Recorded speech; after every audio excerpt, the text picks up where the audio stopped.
This is Sleepy Reader with another chapter from Anne of Green Gables. This week is chapter 10. Go ahead and feel free to start your bedtime rituals. I'll start reading. With any luck, you'll fall asleep before I will. Chapter 10, Anne's Apology. Marilla said nothing to Matthew about the affair that evening. But when Anne proved still refractory the next morning, an explanation had to be made to account for her absence from the breakfast table. Marilla told Matthew the whole story, taking pains to impress him with a due sense of the enormity of Anne's behavior.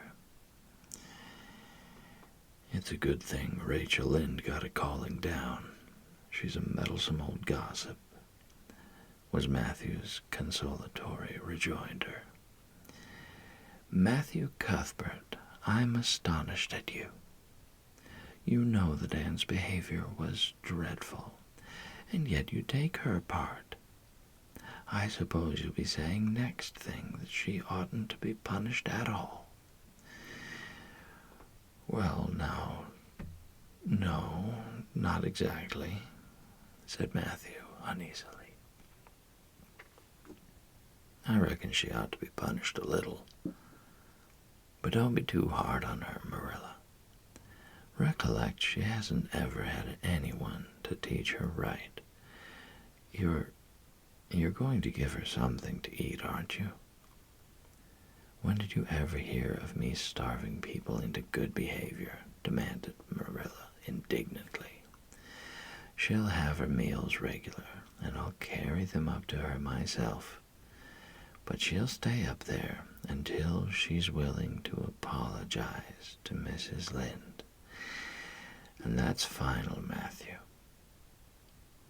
Breakfast, dinner, and supper were very silent meals, for Anne still remained obdurate. After each meal, Marilla carried a well-filled tray to the east gable, and brought it down later on, not noticeably depleted. Matthew eyed its last descent with a troubled eye. Had Anne eaten anything at all? When Marilla went out that evening to bring the cows from the back pasture, Matthew, who had been hanging about the barns and watching, slipped into the house with the air of a burglar and crept upstairs.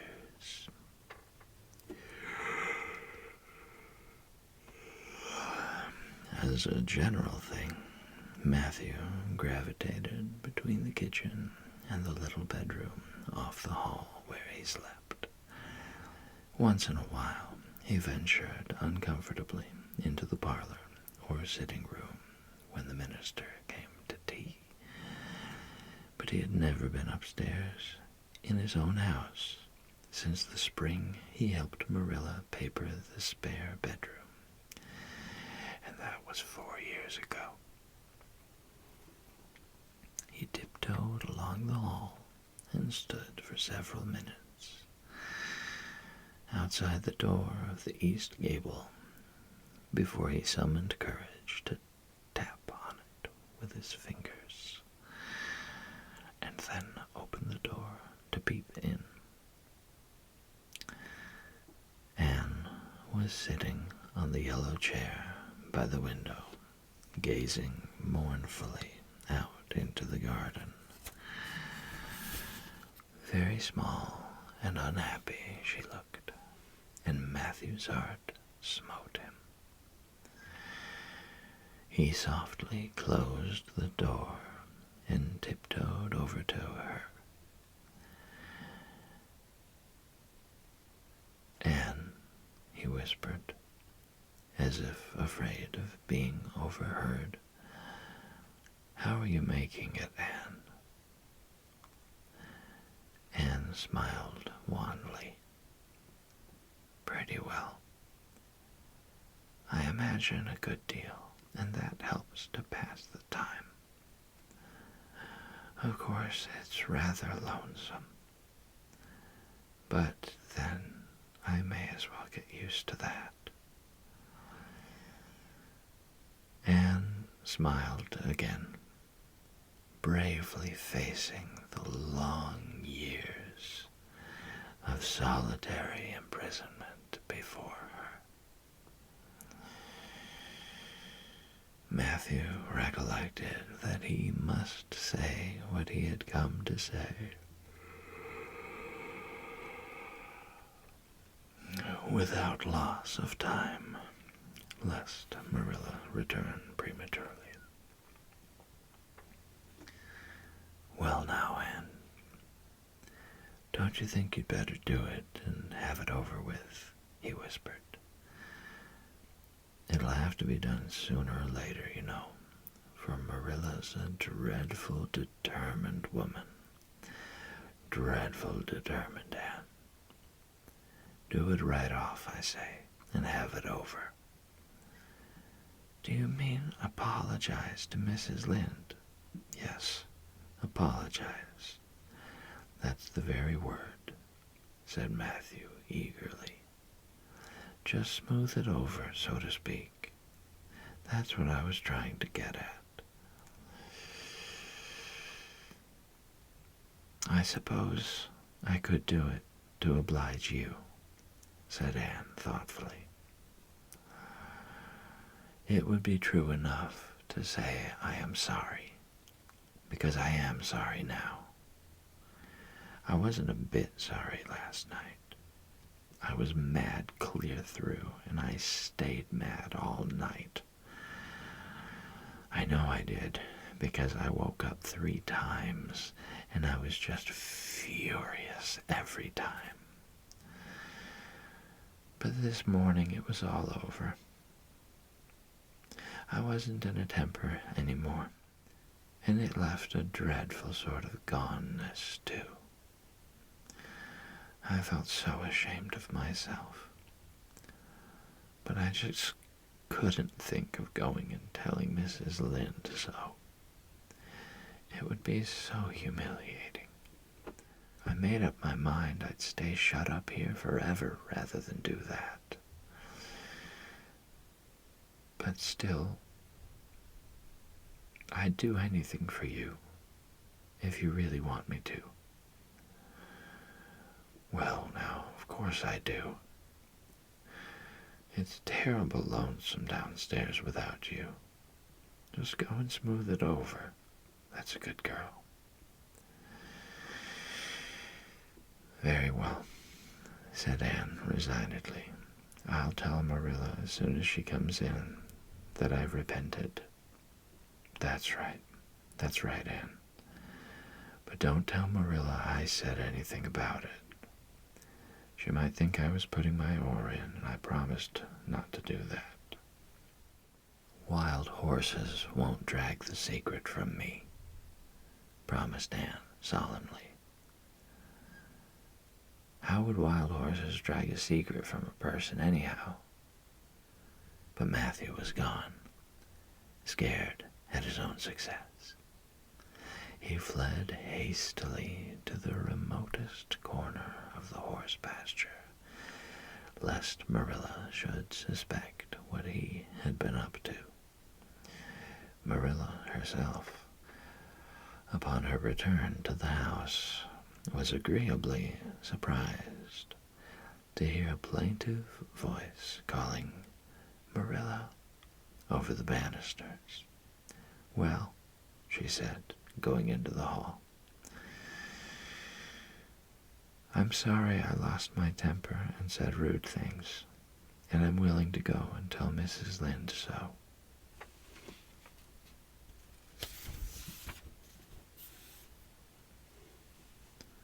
"Very well." Marilla's crispness gave no sign of her relief. She had been wondering what under the canopy she should do if Anne did not give in.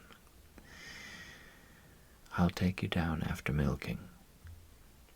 Accordingly, after milking, behold, Marilla and Anne walking down the lane, the former erect and triumphant, the latter drooping and dejected.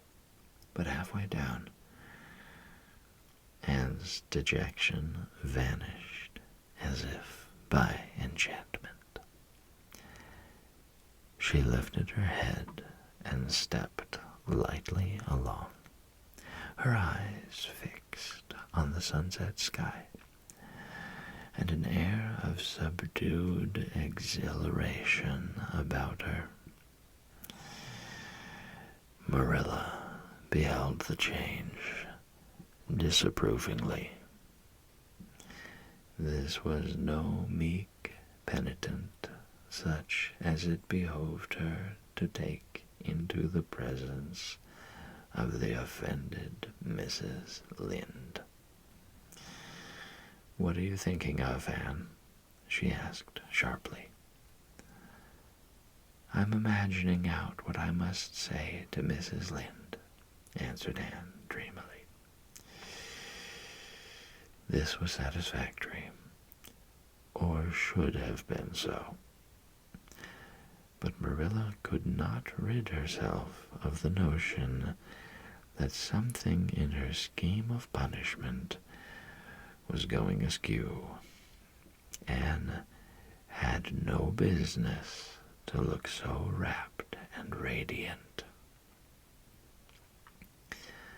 Rapt and radiant Anne continued until they were in the very presence of Mrs. Lynde, who was sitting knitting by her kitchen window. Then the radiance vanished. Mournful penitence appeared on every feature. Before a word was spoken, Anne suddenly went down on her knees before the astonished Mrs. Rachel and held out her hands beseechingly. "Oh, Mrs. Lynde, I am so extremely sorry," she said, with a quiver in her voice. "I could never express all my sorrow. No, not if I used up a whole dictionary. You must just imagine it. I behaved terribly to you, and I've disgraced the dear friends, Matthew and Marilla, who have let me stay at Green Gables, although I'm not a boy. I'm a dreadfully wicked and ungrateful girl, and I deserve to be punished and cast out by respectable people forever. It was very wicked of me to fly into a temper because you told me the truth. It was the truth. Every word you said was true. My hair is red, and I'm freckled and skinny and ugly. What I said to you was true, too, but I shouldn't have said it. Oh, Mrs. Lynde, please, please forgive me. If you refuse, it will be a lifelong sorrow to me. You wouldn't like to inflict a lifelong sorrow on a poor little orphan girl, would you? Even if she had a dreadful temper. Oh, I'm sure you wouldn't. Please say you forgive me, Mrs. Lynde." Anne clasped her hands together, bowed her head, and waited for the word of judgment. There was no mistaking her sincerity. It breathed in every tone of her voice. Both Marilla and Mrs. Lynde recognized its unmistakable ring. But the former understood in dismay that Anne was actually enjoying her valley of humiliation, was reveling in the thoroughness of her abasement. Where was the wholesome punishment upon which she, Marilla, had plumed herself? Anne had turned it into a species of positive pleasure. Good Mrs. Lynde, not being overburdened with perception, did not see this. She only perceived that Anne had made a very thorough apology, and all resentment vanished from her kindly, if somewhat officious heart. There, get up, child, she said heartily. Of course I forgive you. I guess I was a little too hard on you anyway, but I'm such an outspoken person. You just mustn't mind me, that's what. It can't be denied your hair is terrible red. But I knew a girl once, went to school with her, in fact, whose hair was every mite as red as yours when she was young. But when she grew up, it darkened to a real handsome auburn. I wouldn't be a mite surprised if yours did too. Not a mite.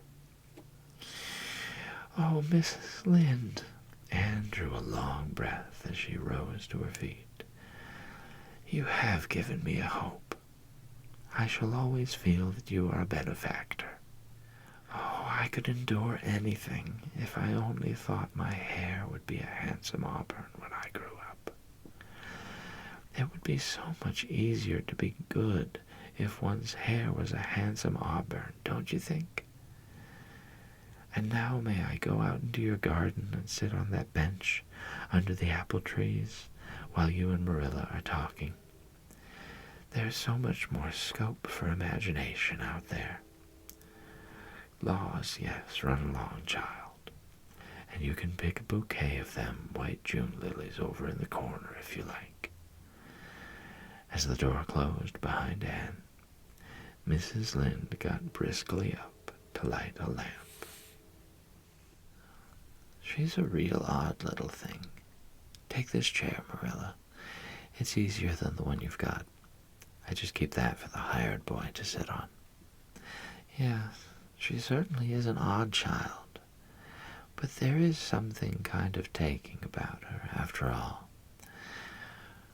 I don't feel so surprised at you and Matthew keeping her as I did, nor so sorry for you either.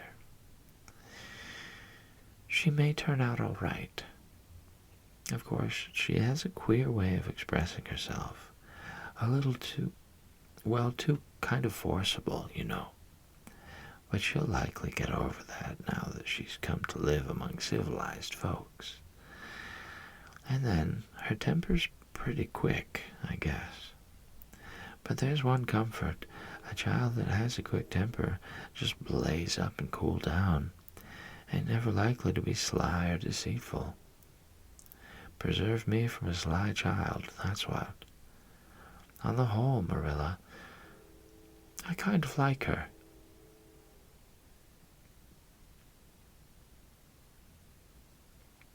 When Marilla went home, Anne came out of the fragrant twilight of the orchard with a sheaf of white narcissi in her hands. I apologized pretty well, didn't I? She said proudly as they went down the lane. I thought since I had to do it, I might as well do it thoroughly. You did it thoroughly, all right enough, was Marilla's comment.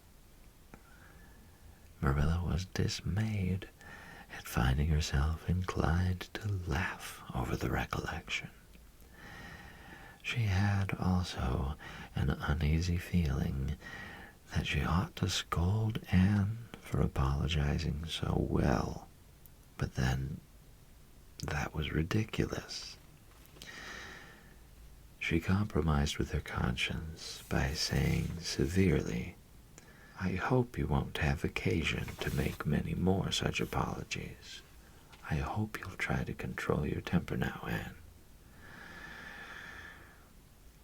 "That wouldn't be so hard if people wouldn't twit me about my looks," said Anne with a sigh.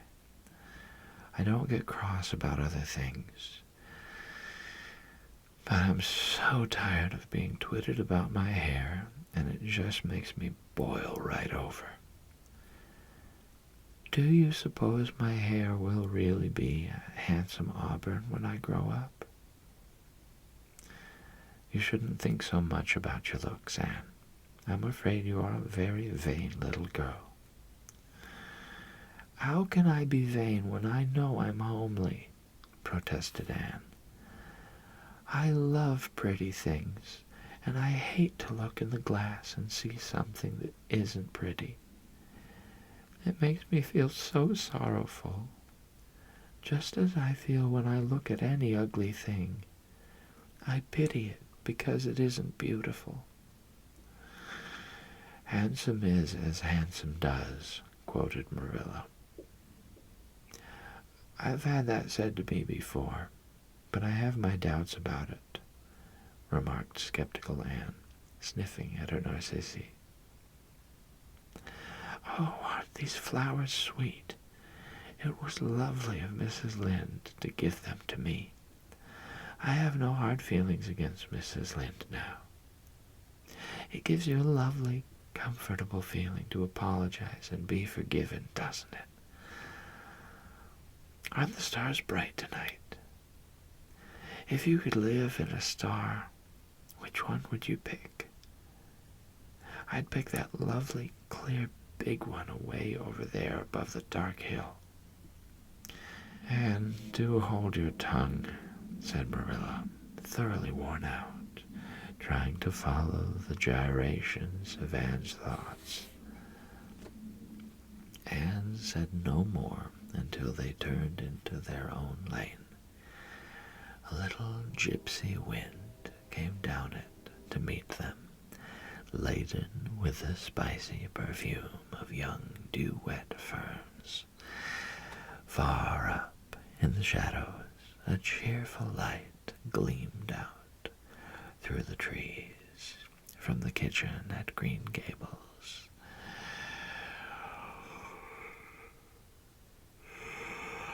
Anne suddenly came close to Marilla and slipped her hand into the older woman's hard palm.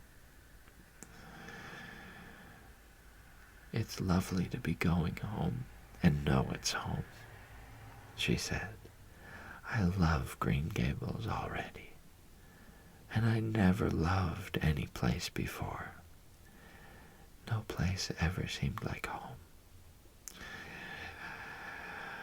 Oh, Marilla, I'm so happy. I could pray right now and not find it a bit hard." "If you'll be a good girl, you'll always be happy, Anne, and you should never find it hard to say your prayers."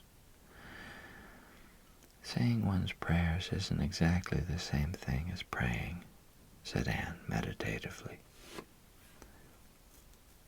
"But I'm going to imagine that I'm the wind that is blowing up there in those treetops. When I get tired of the trees, I'll imagine I'm gently waving down here in the ferns.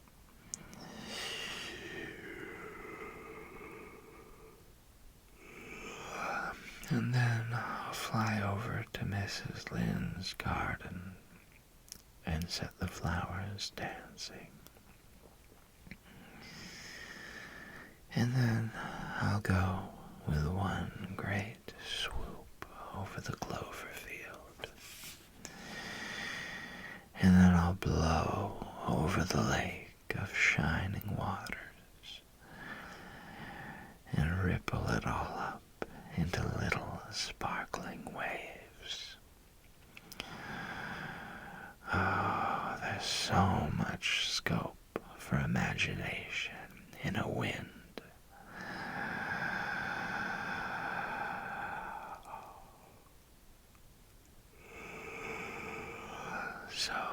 I'll not talk any more just now, Marilla. Thanks be to goodness for that, breathed Marilla in devout relief.